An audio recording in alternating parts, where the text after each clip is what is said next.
Hi, I'm Don Currie, Chief Instructor of the NSCA, here to wrap up our series of segments on the ready position. We talked about stance, the positioning of our feet in relationship to the break points of a target pair. We talked about good balance over the balls of our feet, nose over toes, buckle back, shoulders forward, about a 60-40 weight distribution. We've talked about hold point, making sure that we have the gun in the right place to get the proper amount of gun movement to the particular target based on the target's character.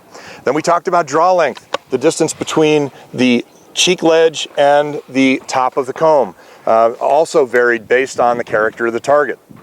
Then we talked about barrel orientation, making sure that we don't have a barrel angle that's too high so that we get a barrel wobble through the break point, or that our barrel's too low so that we get too much upward movement with the barrel through the break point.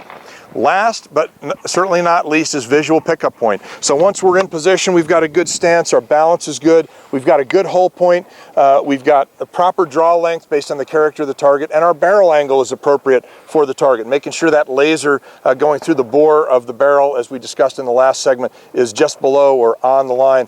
The very last piece to the ready position is the visual pickup point. So where are your eyes going to be at the time you call for the target?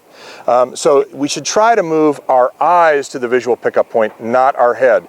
In some cases, we have to move our head a little bit, but we should move our eyes to the furthest extent possible toward the visual pickup point before we move our head. So we might move our eyes a lot and our head just a little bit to the visual pickup point, so that when we call for the target and move the gun to the break point, we don't have to move our head all that much to get to the break point.